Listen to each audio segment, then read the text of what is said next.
फिर आपका आपके अपने YouTube चैनल जेडी एजुकेशन पर। दोस्तों आज के इस वीडियो में हम बात करेंगे प्रोफेसर राजेंद्र सिंह यानी कि रज्जू भैया यूनिवर्सिटी के बीएड सेकंड सेमेस्टर के second compulsory paper theoretical foundation of curriculum का आज का हमारा जो टॉपिक है।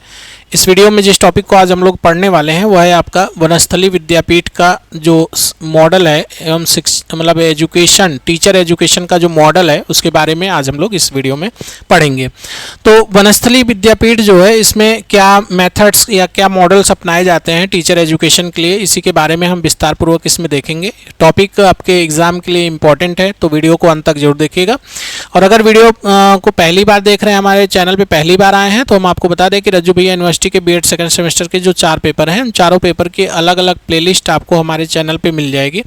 और किसी भी सब्जेक्ट का कोई भी टॉपिक का वीडियो अगर आपको देखना है तो आप उससे संबंधित प्लेलिस्ट में जाइए और वहाँ पे उस टॉपिक का वीडियो आपको मिल जाएगा। आप देखिए, उसका पीडीएफ नोट्स भी आपको मिलेगा। पीडीएफ नोट्स के लिए आप हमारे टेलीग्राम चैनल को ज्वाइन करेंगे। टेलीग्राम चैनल का लिंक आपको वीडियो के डिस्क्रिप्शन में मिल जाएगा, ठीक है।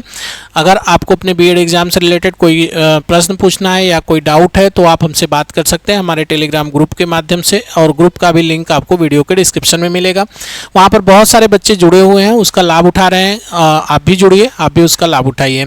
तो इस वीडियो के डिस्क्रिप्शन में आपको टेलीग्राम चैनल, टेलीग्राम ग्रुप और व्हाट्सएप चैनल का लिंक मिलेगा, उसको आप जरूर ज्वाइन कर लीजिए, क्योंकि उससे आपका कोई नुकसान नहीं होगा, फ़ायदा ही होगा, ठीक है। क्योंकि आप अपने बीएड एग्जाम से रिलेटेड या बीएड से रिलेटेड जो भी अपडेट्स वगैरह हैं उनसे हमेशा आप क्या रहेंगे, अपडेट रहेंगे।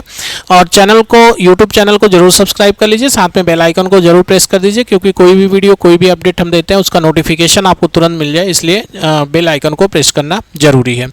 तो चलिए स्टार्ट करते हैं आज का अपना लेक्चर। और हम लोग आज के जो लेक्चर है हमारा, उसमें हम लोग यही देखेंगे कि वनस्थली विद्यापीठ जो है इसमें शिक्षक शिक्षा की संकल्पना क्या है, कॉन्सेप्ट क्या है या मॉडल्स क्या है, इसके बारे में हम लोग अध्ययन करेंगे।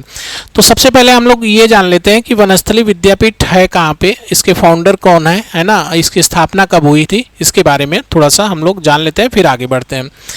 तो देखिए, वनस्थली विद्यापीठ जो है ना, ये इसकी जो स्थापना हुई थी वो कब हुई थी, वो हुई थी आपकी 6 अक्टूबर, ठीक है, 6 अक्टूबर इन 1935, ठीक है, 6 अक्टूबर 1935 में इसकी स्थापना हुई थी।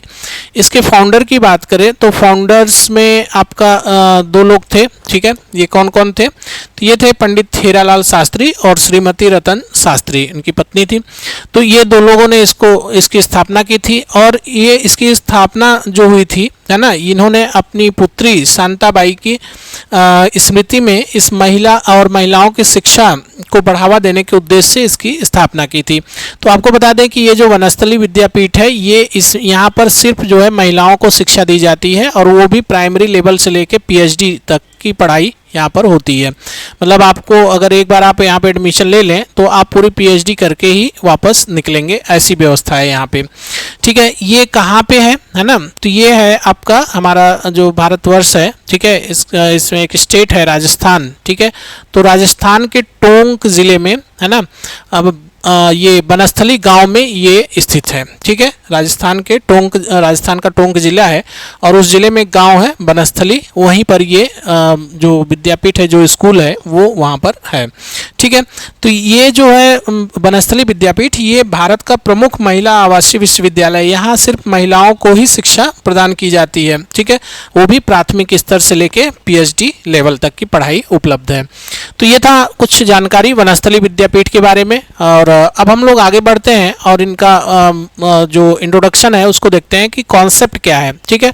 Concept of model school and teacher education, तो इसके बारे में हम लोग देखते हैं। तो देखिए, शिक्षक शिक्षा का मॉडल स्कूल दृष्टिकोण एक ऐसा परिवेश है जहां भविष्य के शिक्षकों को न केवल सैद्धांतिक ज्ञान दिया जाता है बल्कि उन्हें वास्तविक कक्षा परिस्थितियों का अनुभव भी कराया जाता है। वनस्थली विद्यापीठ का जो मॉडल है, एजुकेशन मॉडल है, वो पंचमुखी मॉडल है, ठीक है, पंचमुखी शिक्षा पर आधारित है। अब यहाँ पे एक वर्ड आया पंचमुखी शिक्षा, तो पंचमुखी शिक्षा क्या है, ठीक है। ये जो मॉडल है इनका, उस मॉडल में ये जो फॉलो करते हैं वनस्थली विद्यापीठ वाले, ये पंचमुखी शिक्षा को फॉलो करते हैं। तो इसके बारे में भी थोड़ा समझ लेते हैं कि क्या है पंचमुखी जो शिक्षा है, इसके एक एक करके हम लोग पहले समझेंगे। तो देखिए, वनस्थली विद्यापीठ का पंचमुखी शिक्षा मॉडल जो है, 5 फोल्ड एजुकेशन सिस्टम जो है, ये एक बहुत ही खास और समग्र, मतलब होलिस्टिक शिक्षा प्रणाली है, ठीक है। होलिस्टिक शिक्षा प्रणाली है, जिसका उद्देश्य है कि छात्राओं का सर्वांगीण विकास करना, यानी केवल पढ़ाई नहीं बल्कि व्यक्तित्व के हर पहलू को विकसित करना। अब इसमें ये 5 मॉडल को फॉलो करते हैं, ठीक है, इसलिए इसका नाम पंचमुखी शिक्षा है। 5 मतलब जो शिक्षा मॉडल हैं उसको ये फॉलो करते हैं। तो एक एक करके हम लोग थोड़ा समझ लेते हैं, फिर हम लोग आगे बढ़ेंगे। तो देखिए, पहला जो मॉडल है इनका वो है शारीरिक शिक्षा, ठीक है, मतलब फिजिकल एजुकेशन। ठीक, तो फिजिकल एजुकेशन पर ये फोकस करते हैं, ठीक है, फर्स्ट।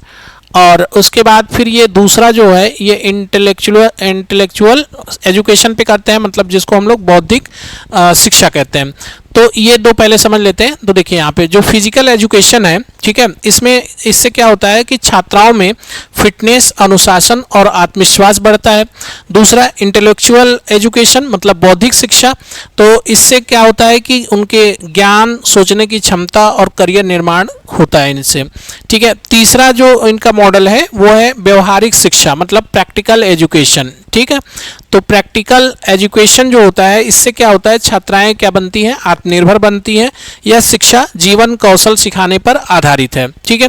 4th नंबर की बात करें तो 4th नंबर सौंदर्य शिक्षा मतलब एस्थेटिक एजुकेशन, और इसमें क्या होता है कि यह कला और रचनात्मकता को विकसित करता है। इससे रचनात्मक सोच और सांस्कृतिक समझ भी छात्राओं की बढ़ती है। 5वां जो मॉडल है उसके बारे में बात करें तो 5वें में ये बताते हैं नैतिक या आध्यात्मिक शिक्षा के बारे में, मॉडल्स एंड स्पिरिचुअल एजुकेशन। तो इससे क्या होता है कि छात्राओं का चरित्र मतलब ये जो शिक्षा है ये क्या होता है कि छात्रों के चरित्र निर्माण पर केंद्रित होता है। इससे छात्राओं में सदाचार, जिम्मेदारी और सकारात्मक सोच विकसित होता है। तो इस तरह से इनका जो ये पंचमुखी शिक्षा है इसके बारे में हमने एक एक करके आपको बता दिया। तो पहला क्या था, फिजिकल, दूसरा इंटेलेक्चुअल, तीसरा आपका प्रैक्टिकल, और जो फोर्थ क्या था, एस्थेटिक एजुकेशन, और 5th जो है वो मतलब मोरल एंड स्पिरिचुअल एजुकेशन। तो यहाँ पे हमने देखा पंचमुखी शिक्षा क्या है। इसकी इंग्लिश भी थोड़ा सा देख लेते हैं। तो इंग्लिश में देखिए क्या है कि the model school approach in the teacher education creates an environment where future teachers are equipped with both theoretical knowledge and practical exposure to real classroom situation। तो यहाँ पे क्या होता है कि ये जो आपके भविष्य के जो शिक्षक हैं वो उनको सैद्धांतिक और प्रैक्टिकल जो मतलब व्यवहारिक ज्ञान है उसके बारे में रियल क्लासरूम सिचुएशन मतलब कि वास्तविक कक्षा परिस्थितियों का अनुभव कराया जाता है। और इनका जो मॉडल है वो किस पे आधारित है, वो पंचमुखी शिक्षा पर आधारित है, 5-fold एजुकेशन पर आधारित है। इस तरह से हमने इनका इंट्रोडक्शन देखा। अब हम लोग आगे बात करेंगे और वनस्थली विद्यापीठ में शिक्षक शिक्षा की विशेषताएं क्या हैं, उनकी कैरेक्टरिस्टिक्स क्या हैं, इसके बारे में हम लोग अध्ययन करेंगे। तो देखिए, वनस्थली का जो मॉडल है उसका मुख्य उद्देश्य छात्राओं का सर्वांगीण विकास करना, और इसकी जो विशेषताएं हैं वो इस तरह से हैं कि फर्स्ट नंबर इनका जो शिक्षा है वो वैल्यू बेस्ड एजुकेशन है, ठीक है, व्यवहारिक शिक्षा प्रशिक्षण पर आधारित है और व्यक्तित्व विकास, ठीक है। तो इसमें क्या है कि जो मूल्य शिक्षा इनको दी जाती है वो जो शिक्षा है उसका लक्ष्य केवल डिग्री देना नहीं है बल्कि नैतिक और आध्यात्मिक मूल्यों का विकास करना। The goal of education is not merely to award degrees but to foster moral and spiritual values ना, मतलब उनको सिर्फ डिग्री देना नहीं बल्कि उनके नैतिक और आध्यात्मिक मूल्यों का क्या करना है, विकास करना है। और दूसरा जो कैरेक्टरिस्टिक्स है व्यवहारिक प्रशिक्षण प्रैक्टिकल बेस्ड ट्रेनिंग उस यहाँ पे दी जाती है। तो यहाँ छात्र शिक्षक को वास्तविक शिक्षण विधियों का अभ्यास कराया जाता है, ठीक है। व्यक्तित्व विकास की बात करें अगर हम, ठीक है, तो व्यक्तित्व विकास में क्या चीजें हैं इसके बारे में भी हम लोग देख लेते हैं, ठीक। तो जरा ध्यान से समझिएगा, ठीक है। यहाँ पर क्या है कि ये जो 3rd नंबर आपका कैरेक्टरिस्टिक्स है इसके बारे में जरा सा समझते हैं कि इसमें आत्मनिर्भरता, अनुशासन और नेतृत्व के गुणों को विकसित करने पर जोर दिया जाता है। Emphasis is laid on developing self reliance, discipline and leadership qualities, है ना। तो इनमें क्या है, अनुशासन, नेतृत्व के गुण और आत्मनिर्भरता को मतलब सीखने पर जोर दिया जाता है। तो इस तरह से हमने देखा कि जो वनस्थली विद्यापीठ का जो मॉडल है ना, उसका जो मुख्य उद्देश्य है ना, उसका इसके बारे में हम लोगों ने देखा। इनकी जो प्रमुख विशेषताएं हैं वो क्या है, कैरेक्टरिस्टिक्स जो है वो यहाँ पे हमने 3 देखा। एक है आपका value based education, practical based training और व्यक्तित्व विकास, ठीक। तो आई थिंक आपको समझ में आ गया होगा। अब हम लोग नेक्स्ट देखेंगे, अगला क्या है, तो शिक्षण प्रशिक्षण की संरचना मतलब कॉन्सेप्ट या structure of teacher education program. तो इनका जो टीचर एजुकेशन प्रोग्राम है उसका स्ट्रक्चर क्या है, किस तरह से ये मतलब ट्रेंड करते हैं टीचर्स को, जो आने वाले टीचर हैं उनको, तो इसके बारे में हम लोग देखते हैं। ठीक है, तो देखिए पहला यहाँ पे क्या है कि सबसे पहले वनस्थली विद्यापीठ में शिक्षक प्रशिक्षण एक व्यवस्थित चरणों में पूरा किया जाता है। ठीक है, मतलब इसमें जो इनके स्टेजेस हैं वो सिस्टमैटिक स्टेज में इनको पूरा कराया जाता है। तो इसमें क्या होता है कि पूर्व सेवा प्रशिक्षण, जैसे जब आप बीएड में एडमिशन लिए हैं तो अभी आप नौकरी तो नहीं कर रहे हैं ना, मतलब आप सर्विस तो कर नहीं रहे हैं, प्री सर्विस कर रहे हैं। ठीक है, अगर यही जब आपकी जॉब लग जाएगी तो आप इन सर्विस में आ जाएंगे। ठीक है, तो यहाँ पे यही बात हो रही है कि इन जो संरचना है उसमें सबसे पहले इनको ट्रेंड किया जाता है पूर्व सेवा प्रशिक्षण में, मतलब कि जॉब से पहले। तो बीएड और एमएड स्तर पर बुनियादी शिक्षण कौशल प्रदान करना, इंटर्नशिप कराई जाती है। ठीक है, तो इसमें क्या होता है कि विद्यालय आधारित अभ्यास जहां प्रशिक्षु शिक्षक वास्तविक कक्षाओं में पढ़ाते हैं। जैसे इंटर्नशिप होता है कि आपका यहाँ अभी भी होता है ना, हर जगह पे होता है कि आपका 15 दिन है ना, इस तरह से होता है, ट्रेनिंग होती है, आप किसी दूसरे स्कूल में जाते हैं और वहाँ पर क्या करते हैं, टीचिंग करते हैं। ठीक, तो अभी ये सेकंड सेमेस्टर एग्जाम होगा ना, या इसी में आपका ट्रेनिंग आएगा थर्ड सेमेस्टर में उसका प्रैक्टिकल वगैरह होता है। तो उसमें आपको जाके जो एग्जामिनर आएंगे एक्सटर्नल, उनके सामने आपको प्रेजेंट करना होता है, सारी चीज़ें बतानी होती हैं। ठीक है, वो आपसे टीचिंग करवा के भी देखते हैं। तो ये सारी चीज़ें वहाँ पे होती हैं। कार्यशालाएं और संगोष्ठी, वर्कशॉप एंड सेमिनार्स, तो नवीनतम शैक्षिक प्रवृत्तियों पर चर्चा हेतु नियमित आयोजन भी होता है। Regular events to discuss the latest education trend, मतलब जो लेटेस्ट एजुकेशन ट्रेंड चल रहा है उस पर हमेशा क्या होता है कि इवेंट्स वगैरह होते रहते हैं। तो इस तरह से हमने देखा कि इनका स्ट्रक्चर क्या था टीचर एजुकेशन प्रोग्राम का, आई थिंक समझ में आया होगा। अब हम लोग आगे देखेंगे कि मॉडल शिक्षण पद्धति क्या है। ठीक है, तो जो शिक्षण की पद्धति है, जो मॉडल शिक्षण पद्धति है, उसके बारे में देखते हैं। तो प्रशिक्षण के दौरान निम्नलिखित तकनीकों का उपयोग किया जाता है। जब उनको ट्रेंड किया जाता है छात्रों को, तो कुछ जो तकनीकी हैं उनका उपयोग किया जाता है। जैसे कि जब ट्रेनिंग दी जाती है तो उनको क्या किया जाता है कि शिक्षण कौशल को छोटे छोटे हिस्सों में विभाजित करके अभ्यास कराया जाता है। ठीक है, इसको हम लोग बोलते हैं माइक्रो टीचिंग। ठीक, नेक्स्ट है कक्षा जैसा कृत्रिम वातावरण बनाकर शिक्षण अभ्यास कराया जाता है। Teaching practice by creating an artificial classroom like environment. ठीक है, एक आर्टिफिशियल क्लासरूम लाइक इन्वायरमेंट बनाया जाता है और वहाँ पर क्या किया जाता है, शिक्षण अभ्यास कराया जाता है। इसको हम लोग बोलते हैं सिमुलेटेड टीचिंग, मतलब अनुरूपित शिक्षण।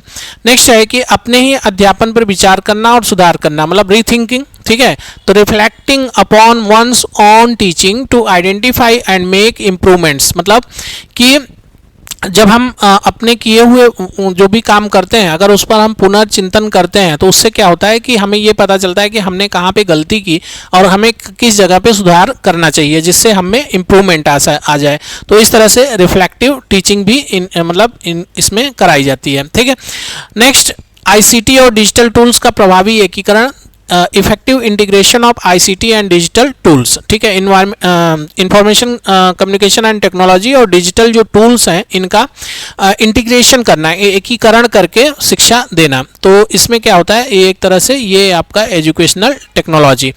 तो जब वनस्थली विद्यापीठ में टीचिंग कराई जाती है या शिक्षण मतलब प्रशिक्षण दिया जाता है तो प्रशिक्षण के दौरान इन सारी तकनीकों का यूज किया जाता है, जिसमें आपने देखा micro teaching, simulated teaching, reflective teaching और एजुकेशनल टेक्नोलॉजी पर फोकस किया जाता है। नेक्स्ट अगला हम लोग देखने वाले हैं कि शिक्षण विधियाँ, टीचिंग मेथड्स क्या यूज की जाती हैं उसके बारे में। तो बच्चों को सिखाने के लिए, जिनको हम प्रशिक्षण दे रहे हैं उनको सिखाने के लिए हम कुछ मेथड्स यूज करते हैं, टीचिंग मेथड्स।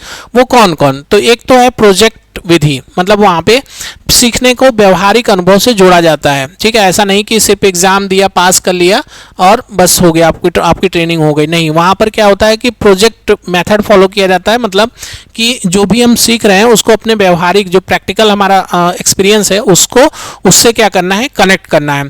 सहयोगात्मक प्रशिक्षण, कोऑपरेटिव लर्निंग, तो समूह में कार्य करके सीखने को प्रोत्साहित करना कि जब मतलब जो शिक्षण विधियाँ हैं उसमें एक तो तो क्या है, एक विधि हमने ये देखा कि प्रोजेक्ट विधि को फॉलो किया जाता है। दूसरा, कोऑपरेटिव लर्निंग कराई जाती है, मतलब समूह में कार्य करके सीखने के लिए प्रोत्साहित किया जाता है। क्रिया आधारित शिक्षा, थर्ड क्या है, एक्टिविटी बेस्ड लर्निंग कराई जाती है, मतलब वही कि लर्निंग बाय डूइंग। नेक्स्ट हम लोग देखते हैं अगला क्या है हमारा। तो नेक्स्ट पे हमारा है, अभी तक हमने देखा कि टीचिंग मेथड्स क्या क्या है। अब इनके लाभ और सीमाओं की बात करें, एडवांटेज एंड लिमिटेशंस, तो क्या क्या इसके एडवांटेज हैं इस तरह के मॉडल के, और इनके लिमिटेशंस क्या हैं इनमें, ये भी सारी चीज़ें देखते हैं। तो सबसे पहले हम लोग देखते हैं कि एडवांटेज क्या है। ठीक है, तो एडवांटेज में प्रभावी शिक्षक तैयारी, मतलब जो हमारा शिक्षक तैयारी है, जो प्रिपरेशन है, टीचर प्रिपरेशन है, वो इफेक्टिव होता है। तो इसमें क्या होता है कि विद्यार्थी जो वहाँ से प्रशिक्षित होते हैं, है ना, उनमें भविष्य के लिए के चुनौतीपूर्ण कक्षाओं के लिए तैयार होते हैं। मतलब भविष्य में अगर कोई भी किसी भी तरह का चैलेंज आ जाए फ्यूचर क्लासरूम में, तो उसके लिए वो पहले से क्या होते हैं, प्रिपेयर होते हैं। ये इसका लाभ है। दूसरा, स्टूडेंट सेंटर लर्निंग कराई जाती है। ठीक है, मतलब जो शिक्षा का केंद्र है वो शिक्षक नहीं बल्कि छात्र होता है। तो ये इसके गुण हैं। और सीमाओं की बात करें तो यहाँ पे क्या होता है, उच्च तकनीकी शिक्षण के लिए निरंतर संसाधनों की आवश्यकता पड़ती है। अगर फंड वगैरह कम पड़ गया तो इस तरह के रिसोर्सेज नहीं मिल पाएंगे। वित्तीय बाधाएं, गुणवत्तापूर्ण प्रशिक्षण महंगा हो सकता है। जाहिर सी बात है कि अगर आप क्वालिटी एजुकेशन देंगे तो वो महंगा होगा। अगर सरकार का हस्तक्षेप न रहा, प्राइवेट में अगर जाना पड़ा, तो हालांकि प्राइवेट में कहीं क्वालिटी एजुकेशन मिलना बहुत मुश्किल होता है ना। ऐसा कहा जाता है कि बड़ी बड़ी बिल्डिंग बना देने से आपको क्वालिटी एजुकेशन नहीं मिल पाती, क्योंकि वो जो भी इन्वेस्टमेंट कर रहा है ना, वो एक बिजनेस कर रहा है। तो बिजनेस के लिए आदमी जो है वहाँ पर एजुकेशन पे बहुत फोकस नहीं करता। उनको बस दिखाने के लिए बहुत बड़ी बिल्डिंग, है ना, अच्छे से पेंट वेंट किया, सामने लॉन वगैरह, ठीक है, इस तरह से सारी चीज़ें लगेगा किसी कारपोरेट हाउस में आ गए हैं, मतलब कोई बड़ी कंपनी का वो। तो ऐसा नहीं है। जो बेहतरीन जो मतलब सीखने का वो होता है ना, केंद्र होता है, इंस्टीट्यूशंस जो होते हैं वो गवर्नमेंट ही हैं। ठीक है, अब उसमें जैसे बहुत सारे आईआईटीज़ वगैरह को ले लीजिए, आईआईएम को ले लीजिए, या फिर यूनिवर्सिटीज़ बहुत सारी हैं जो सेंट्रल यूनिवर्सिटीज़ हैं, वो बहुत अच्छी हैं। जैसे आपका अभी मतलब अपने आसपास देखें तो बीएचयू है ना, बहुत अच्छा है। तो इस तरह से आप देखते हैं कि मतलब इसमें आपको जो वित्तीय अगर सरकार की तरफ से मदद नहीं मिला तो वहाँ पे क्वालिटी एजुकेशन देना थोड़ा सा दिक्कत हो सकता है। तो इस तरह से इनके कुछ लिमिटेशंस हैं, इनके बारे में हमने देखा। अब आगे हम लोग देखते हैं कि नेक्स्ट समकालीन प्रासंगिकता और एनईपी 2020 मतलब 2020। तो इस समय मतलब जो वनस्थली विद्यापीठ से हम क्या चीज़ सीख के मॉडर्न एजुकेशन में ला सकते हैं, इसके बारे में हम लोग देखते हैं कि वनस्पति विद्यापीठ का जो मॉडल है उससे हम क्या चीज़ अभी के एजुकेशन में ला सकते हैं। तो राष्ट्रीय शिक्षा नीति 2020 के अनुसार वनस्थली का जो मॉडल है आज के दौर में अत्यंत प्रासंगिक है। यह नीति समग्र विकास और व्यावसायिक शिक्षा पर जोर देती है, जो वनस्थली के पंचमुखी शिक्षा मॉडल का क्या है, आधार है। As the per national education policy 2020 the Vanasthali model is highly relevant today. आज के दौर में क्या है, ये अत्यंत प्रासंगिक है। The policy emphasises holistic development and vocational education. इस तरह की जो पॉलिसी है ये क्या करती है, समग्र विकास और व्यावसायिक शिक्षा पर जोर देती है। Which are the foundation of the पंचमुखी शिक्षा मॉडल। ठीक है, ये जो है ये पंचमुखी शिक्षा मॉडल का आधार है। ठीक है, तो इस तरह से हमने देखा कि जो प्रेजेंट रिलेवेंस है, ठीक है, उसके बारे में। अब हम लोग इसका कंक्लूजन देख लेते हैं कि कंक्लूजन जो अभी तक हमने पढ़ा वो उसका कंक्लूजन क्या है, तो इसके बारे में समझ लेते हैं। देखिए, वनस्थली विद्यापीठ मॉडल न केवल शिक्षण कौशल विकसित करता है बल्कि एक जिम्मेदार नागरिक और एक सक्षम शिक्षक का निर्माण करता है। यह भारतीय शिक्षा के लिए एक अनुकरणीय मॉडल है। इसीलिए तो हम लोग पढ़ रहे हैं। अगर ये मॉडल अच्छा नहीं होता तो हमारे सिलेबस में क्यों आता है ना। तो अगर सिलेबस में है इसका मतलब कि इनका मॉडल बेहतरीन है, इसलिए इसको सिलेबस में रखा गया है। तो इस तरह से हमने देखा कि आज का हमारा जो वीडियो था वो था कि वनस्थली विद्यापीठ का जो शिक्षा मॉडल है उसके बारे में हमने पढ़ा। और अब हम लोग आगे नेक्स्ट जो हमारा वीडियो आएगा उसमें हम शांति निकेतन के बारे में देखेंगे। तो इस तरह से आज का हमारा जो वीडियो है ये संपन्न हुआ उम्मीद है कि जानकारी आपको अच्छी लगी होगी। अगर जानकारी अच्छी लगी तो वीडियो को लाइक ज़रूर करिएगा, और अगर चैनल को सब्सक्राइब नहीं किए हैं तो चैनल को ज़रूर सब्सक्राइब कर लीजिए, साथ में बेल आइकन को ज़रूर प्रेस कर दीजिए। ठीक है, उम्मीद है कि आप ऐसा ज़रूर करेंगे, सिर्फ वीडियो देख के नहीं चले जाएंगे, मतलब सब्सक्राइब जरूर कर लीजिएगा। और साथ में हमने बताया कि डिस्क्रिप्शन बॉक्स में आपको लिंक मिल जाएगा टेलीग्राम चैनल, टेलीग्राम ग्रुप और व्हाट्सअप चैनल का, तो वहाँ पे जरूर जुड़ जाइए। तो चलिए मिलते हैं हम अपने नेक्स्ट वीडियो के साथ, तब तक आप अपना ख्याल रखिए, मन लगा के पढ़ाई करिए। बहुत बहुत धन्यवाद।